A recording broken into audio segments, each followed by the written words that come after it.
আসসালামু আলাইকুম।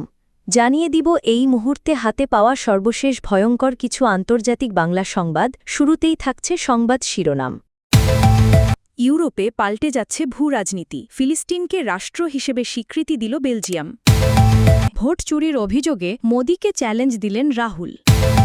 ক্রিমিয়ায় বিস্ফোরণ, রাশিয়ার হেলিকপ্টার ও টাগবোট ধ্বংসের দাবি ইউক্রেনের। চীন রাশিয়ার ঐতিহাসিক জোট, দ্বিতীয় বিশ্বযুদ্ধের বিজয়ী শক্তি। নোবেল নিয়ে ট্রাম্পের দাবি, মোদির সঙ্গে সম্পর্কের টানাপোড়েন।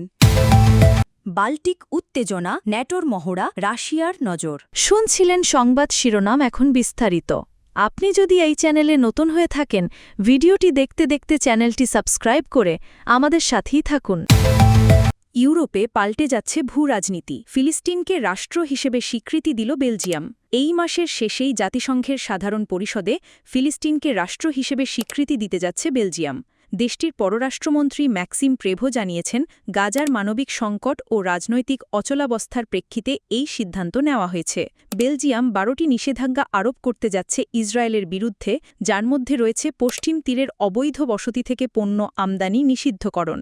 এই স্বীকৃতি কার্যকর হবে গাজা থেকে বন্দীদের মুক্তি এবং হামাসের প্রশাসনিক ভূমিকা বাদ দেওয়ার পর।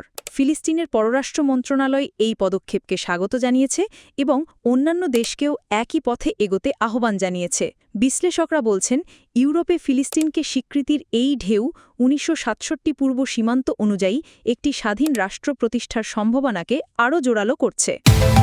ভোট চুরির অভিযোগে মোদিকে চ্যালেঞ্জ দিলেন রাহুল। ভারতের রাজনীতিতে উত্তেজনা ছড়িয়েছে কংগ্রেস নেতা রাহুল গান্ধীর এক বিস্ফোরক দাবিতে। তিনি বলেছেন, তার হাতে এমন প্রমাণ রয়েছে যা প্রকাশ হলে প্রধানমন্ত্রী মোদি দেশের সামনে মুখ দেখাতে পারবেন না।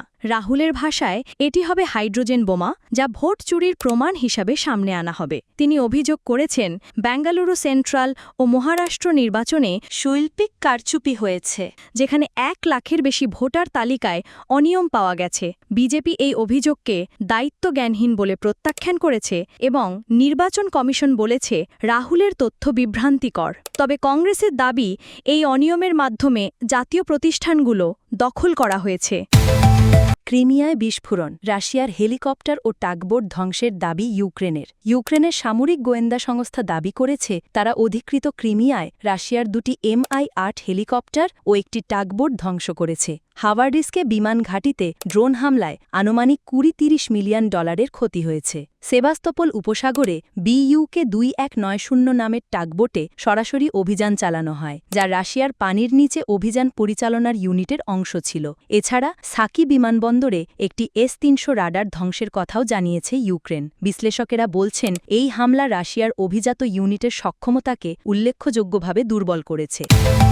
চীন রাশিয়ার ঐতিহাসিক জোট, দ্বিতীয় বিশ্বযুদ্ধের বিজয়ী শক্তি। বেইজিংয়ে রুশ প্রেসিডেন্ট পুতিনের সঙ্গে বৈঠকে চীনের প্রেসিডেন্ট শি জিনপিং বলেছেন, দ্বিতীয় বিশ্বযুদ্ধের প্রধান বিজয়ী শক্তি হল চীন ও রাশিয়া। তিনি বলেন, 9 মে ও 3 সেপ্টেম্বরের বিজয় দিবস উদযাপন দুই দেশের ঐতিহাসিক সম্পর্কের প্রতীক।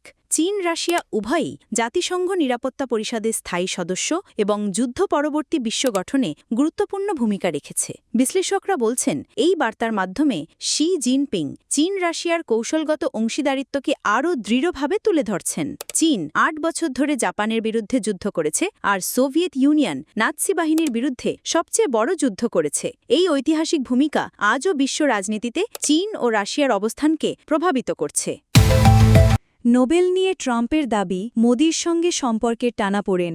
মার্কিন প্রেসিডেন্ট ট্রাম্প দাবি করেছেন, ভারত পাকিস্তান সংঘাতে মধ্যস্থতা করে তিনি নোবেল শান্তি পুরস্কারের যোগ্য হয়েছেন। তবে ভারতের প্রধানমন্ত্রী মোদি এই দাবি প্রত্যাখ্যান করেছেন, বলেছেন, অস্ত্রবিরতির সঙ্গে যুক্তরাষ্ট্রের কোনো সম্পর্ক নেই। এই ফোনালাপের পর দুই নেতার সম্পর্কের মধ্যে দূরত্ব তৈরি হয়েছে। ট্রাম্প ভারতীয় পণ্যে 50% শুল্ক আরোপ করেছেন এবং রাশিয়া থেকে জ্বালানি আমদানির কারণে আরও 25% শুল্ক বসিয়েছেন। মোদি একসময় ট্রাম্পকে সত্যিকারের বন্ধু বললেও এখন তাদের সম্পর্ক শীতল। বিশ্লেষকরা বলছেন, এই মতবিরোধ দুই দেশের কৌশলগত ও বাণিজ্যিক সম্পর্ককে প্রভাবিত করতে পারে।